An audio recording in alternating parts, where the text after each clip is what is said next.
En primer lugar, se trata de una acusación del gobierno estadounidense, del Departamento de Justicia, contra Google, que dice que Google cometió acciones ilegales para construir la posición monopólica de la que goza en el segmento de buscadores de Internet, ¿no?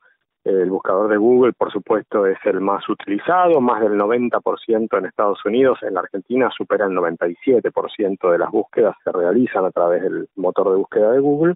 Por lo tanto, es una posición monopólica, pero lo que está en tela de juicio es que, alega el Departamento de Justicia, Google recurrió a prácticas que son ilegales. Por ejemplo, a contratos de exclusividad con fabricantes de teléfonos móviles, con navegadores como Firefox, fabricantes de teléfonos móviles como Apple o Samsung, e incluso también con operadores de telecomunicaciones móviles, como pueden ser allá en Estados Unidos AT&T y T-Mobile, con los que impedían que buscadores alternativos a Google pudieran ser instalados como predefinidos, o sea, por defecto se instalaba como predeterminado el buscador de Google, y estos contratos están vigentes todavía hoy. Entonces, ahí hay un factor, digamos, que bueno, obviamente el gobierno estadounidense deberá probar en sede judicial, pero un factor importante que es la principal acusación. Bien, ¿cuánto hay que ir hacia atrás para tener un antecedente en Estados Unidos de una empresa acusada de infringir la ley antimonopolio?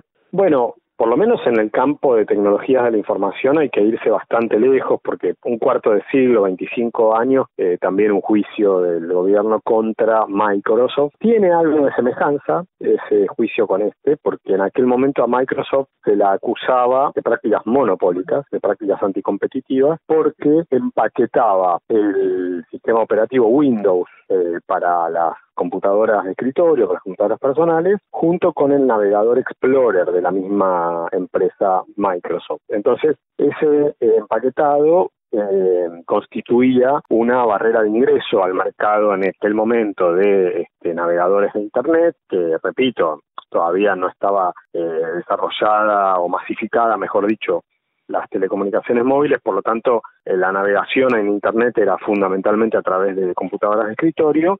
Eso impedía el desarrollo, la innovación de navegadores alternativos al de Microsoft. Ese juicio no llegó a sentencia porque Microsoft, después de 2 años de tramitarse el juicio, aceptó algunas medidas, digamos, de remedio, y efectivamente tuvo un efecto en el mercado, porque Explorer disminuyó mucho su participación en el mercado. De hecho, Google Chrome es, de alguna forma, una de las consecuencias positivas que tuvo aquella intervención judicial para impedir el monopolio de Microsoft. Eso tiene, como digo, algún aire de familia con este juicio contra Google, en el sentido de que lo que en el fondo se discute es cuáles son las prácticas que en Estados Unidos se consideran válidas o no para las grandes firmas de Internet en relación a obturar o no la existencia de competencia y de innovación en el sector que dominan.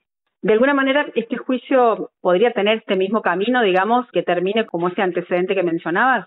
Bueno, eso depende mucho de, primero, cuántas pruebas vaya presentando el gobierno estadounidense. Para poner 2 extremos, el juez podría darle toda la razón al gobierno y decir que Google, con esta posición de dominio, tendría eventualmente que separarse estructuralmente, separar el buscador de otros de los servicios de Google, por ejemplo, del navegador Chrome o del sistema operativo Android para móviles, por ejemplo. Esa es una opción extrema, que no creo que lleguemos a eso, pero bueno, está dentro de las posibilidades. Otra posibilidad es que desestime totalmente las acusaciones del gobierno, y en ese caso Google se envalentonaría, digamos, para tener estos acuerdos de exclusividad, no solo Google, sino otras grandes empresas tecnológicas, como por supuesto Apple, Amazon o Microsoft. Y en el medio hay otras posibilidades que yo creo que serían más probables, visto cómo está el sistema político en Estados Unidos, que es, por ejemplo, decirle a Google que estos contratos de exclusividad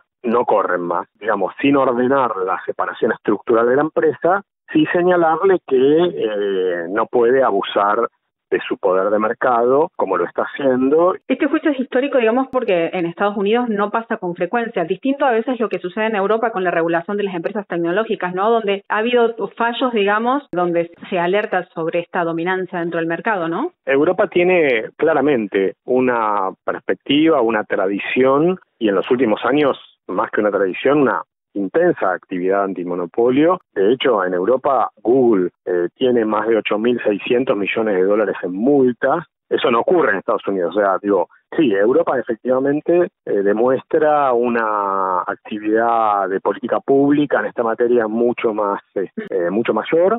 Para mí, interesante que Estados Unidos ahora, por lo menos en sede judicial, el gobierno lleve este caso, porque muestra una voluntad que no aparecía en la última década. Digamos, son caminos que ojalá desde América Latina vayamos tomando nota de que existen esas posibilidades, no digo para extrapolarlas automáticamente a nuestra región, que tenemos obviamente otras características, pero sí para dar cuenta de que si no hay leyes y si no hay rendición pública de cuentas, la ley que rige es la ley de la selva, que es la de los actores más fuertes.